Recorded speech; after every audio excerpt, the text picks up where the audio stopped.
조금 전에 저희가 강명구 의원에게도 좀 질문을 드렸었는데 송미령 농림축산식품부 장관이 유임이 된 게 좀 상당히 이례적이고 좀 눈길이 가는 인선이었는데 이게 야당에서도 비판이 나오지만 여당 내에서도 좀 우려가 많이 나오는 것 같아요. 특히 뭐 전농 뭐 이런 단체들에서는 뭐 시위까지도 좀 계획을 하고 있는 이런 상황 같은데 네. 이게 좀 유임 철회 여지는 전혀 없는 걸까요? 혹시 뭐 이게 논란이 계속 가속이 되면 민주당 원내 지도부에서 먼저 이제 유임 철회를 건의하시거나 이럴 계획은 없으신가요? 일단은 저희가 월요일 날 예. 대통령 초청을 해서 원내대표단이 만찬했었는데 그 자리에서 대통령께서 내정 이유에 대해서 설명을 하셨어요. 예. 그러니까 능력이 있으면 진영을 가리지 않고 탕평 인사를 좀 하려는 차원에서 그렇게 한 것이고, 네. 또 그 국무회의 때 보니까 적극적으로 이렇게 대안도 제시하고 의견도 제시하고 열심히 하더라.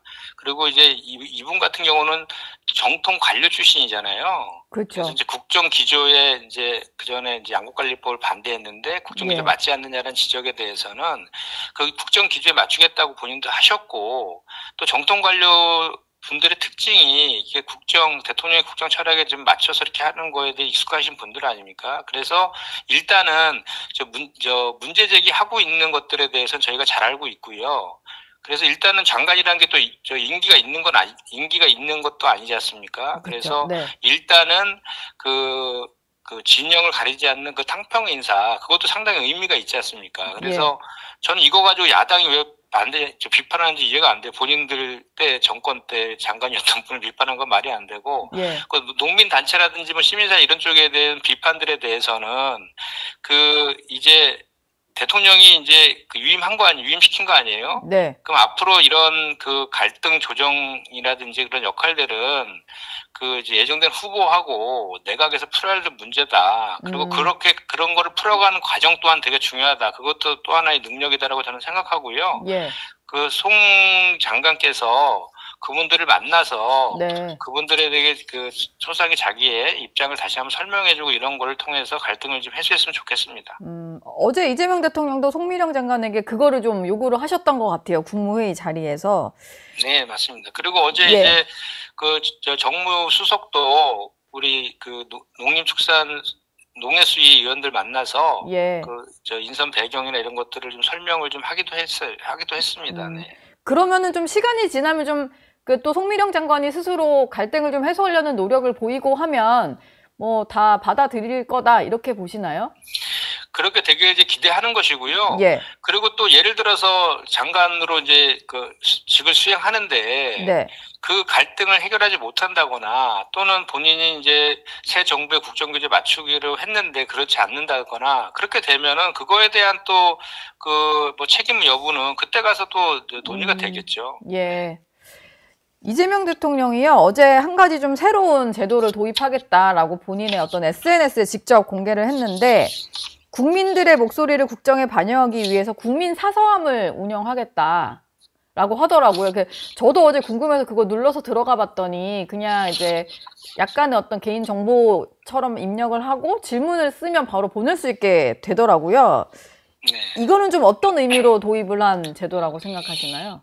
일단 이번 이재명 정부는 국민주권 정부잖아요. 예. 그렇기 때문에 국민의 의견을 국정에 반영하기 위해서 최선을 다하는 그런 모습 중에 일환이라고 보시면 될 것 같고요. 그때 뭐 장관들에 대한 추천 제도 이런 것도 일환이라고 보여지는데, 이 접수된 모든 질문에 대해서는 이제 이재명 대통령에게 보고된다고 하고요. 예. 사회적 공감대가 높거나 시의성이 있는 그런 의견에 대해서는 대통령께서 직접 답변할 계획이라고 이렇게 하고 있습니다.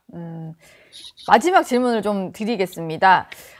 조은석 내란 특검팀이 지금 세계 특검 중에는 가장 좀 속도를 빠르게 진행을 하고 있는 것 같은데, 윤석열 전 대통령에 대해서 체포영장을 청구를 했고, 이르면은 발부 여부가 오늘 결정될 걸로 보여요. 근데 전직 대통령이고 지금 뭐 도주 우려가 있다기보다는 재판에도 열심히 좀 출석은 하고 있잖아요. 물론 경찰 소환에 좀 불응을 했습니다만. 구속영장이 꼭 발부가 돼서 구속까지 좀 시켜야 되는 상황일까요? 어떻게 보십니까?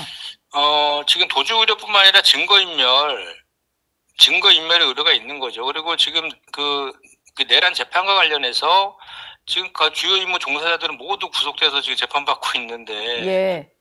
우두머리 혐의를 받고 있는 사람만 지금 거리를 할부하고 있잖아요. 이건 네. 국민 정서에 맞지도 않고 거기다가 지금 경찰에서 세 차례의 소환을 요청했음에도 불구하고 불응하고 있는 거기 때문에 예. 그건 법에 의해서 당연히 체포영장을 신청하지 않는 게 잘못된 거죠. 그래서 이제 특검에서 네. 다시 이제 그 제대로 된 법의 잣대를 법의 엄정함을 좀 보여줄 필요가 있다고 하고 있다는 생각이고요. 예. 이게 사실은 그 내란 수계 그 피고인에 대해서 구속 취소를 시킨 그 자체도 상당히 그 국민적 비판이 있었지 않습니까? 네. 그것을 제자리로 돌려주는 그런 이제 출발점이다라고 저는 생각하고 그거에 대해서 그 당연히 이제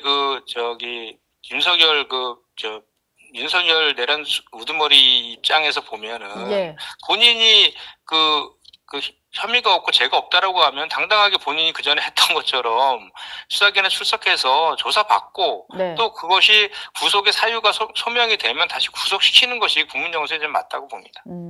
알겠습니다. 지금까지 김현정 더불어민주당 원내대변인 전화로 만나봤습니다. 오늘 말씀 감사합니다. 네, 고맙습니다.